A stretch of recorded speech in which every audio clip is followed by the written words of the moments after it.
ഇന്നിപ്പോൾ തിരുവമ്പാടി ദേവസ്വം പ്രസിഡൻറ്റിനും അല്ലെങ്കിൽ ഭാരവാഹികൾക്കും പരസ്യമായി വസ്തുതകൾ തുറന്ന് പറയാനുള്ള നട്ടെല്ല് പ്രദാനം ചെയ്തത് കഴിഞ്ഞ കുറച്ച് കാലമായി ഹിന്ദു സംഘടിത ശക്തി പ്രാപിച്ചതുകൊണ്ടാണ്. ഈ കാര്യം നമ്മൾ വിസ്മരിക്കരുത്. ശബരിമലയിൽ അതിക്രമം കാണിച്ചപ്പോൾ ആരും ചോദിക്കാനും പറയാനുണ്ടായില്ല. പാവപ്പെട്ട കുട്ടികൾ ഇന്നും ജാമ്യം കിട്ടാതെ വിഷമിച്ച് നടക്കുന്നുണ്ട്. അവർക്ക് സഹായത്തിന് ആരും വരുന്നില്ല. ആ സ്ഥിതി മാറി. ഇന്ന് ഹിന്ദുക്കൾക്ക് എന്തെങ്കിലും പറ്റിയാൽ തിരിച്ചടി കിട്ടും എന്നൊരു ധാരണ കേരളത്തിൽ മാത്രമല്ല രാജ്യത്താകെ പരന്നു. ഇത് ശുഭോദർക്കമാണ്. അതുകൊണ്ടാണ് കപടമതേതരവാദികളടക്കം ഇവിടെ ആചാരങ്ങൾ ലംഘിച്ചു, ഗൂഢാലോചനയുണ്ട് എന്നൊക്കെ പരസ്യമായി പ്രസ്താവിക്കാനുള്ള ധൈര്യം കാണിച്ച കാരണം വോട്ട് നഷ്ടപ്പെടും എന്നൊരു ഭീതി അവരുടെ മനസ്സിലുണ്ട്.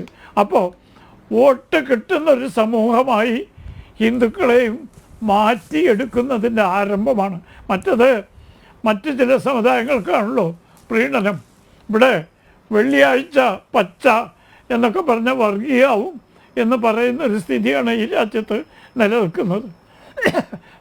പച്ച എന്ന് പറഞ്ഞാൽ ഉടനെ വർഗീയമാണ്, നിങ്ങൾ വർഗീയം പറയണു എന്ന് പറയുന്ന മനോഭാവമാണല്ലോ ഭൂരിപക്ഷം. ഇങ്ങനെ ഭൂരിപക്ഷത്തെ ഭയപ്പെടുത്തിയും കീഴ്പ്പെടുത്തിയും ഭരിക്കുന്ന ഒരു രാജ്യവും ഈ ഭൂമുഖത്ത് നിലനിന്നില്ല. കഴിഞ്ഞ ഏതാനും വർഷങ്ങളായി ഹിന്ദു സമൂഹം ഇത് ക്ഷമിച്ചും സഹിച്ചും അനുഭവിച്ചുകൊണ്ടിരിക്കുകയാണ്. ഇതൊരു മാറ്റത്തിൻ്റെ ശങ്കുലിയാണ്. തൃശ്ശൂർ പൂരവും ശബരിമലയുണ്ടായ തിക്ത അനുഭവങ്ങൾ ഹിന്ദു ജനതയെ സ്വാഭിമാനം ഉയർത്തിയെഴുന്നേക്കാൻ പ്രചോദനമാക്കുന്നതാകട്ടെ എന്ന് ഞാൻ പ്രാർത്ഥിക്കണം. പിന്നെ പോലീസിൻ്റെ പെരുമാറ്റം നമുക്ക് പരിചയമുള്ളതാണ്.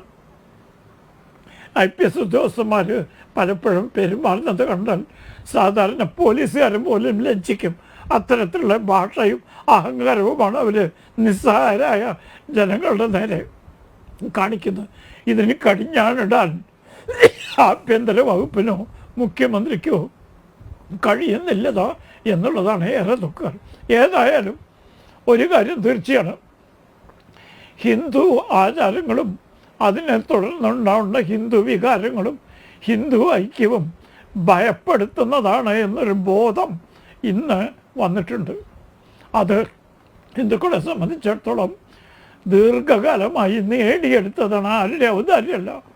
സഹിച്ച് ക്ഷമയുടെ നെല്ലിപ്പണി കണ്ട് എന്തവമാനവും സഹിക്കുന്നൊരു സമൂഹമാണ് എന്നത് മാറി.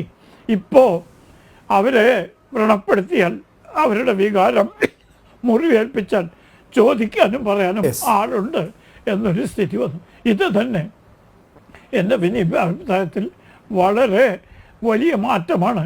ഈ മാറ്റത്തിൽ നിന്ന് കൂടുതൽ ശക്തി പ്രാപിച്ചുകൊണ്ട് ഹിന്ദു സമൂഹം ഉണരട്ടെ എന്നാണ് ഞാൻ ആഗ്രഹിക്കുന്നത്.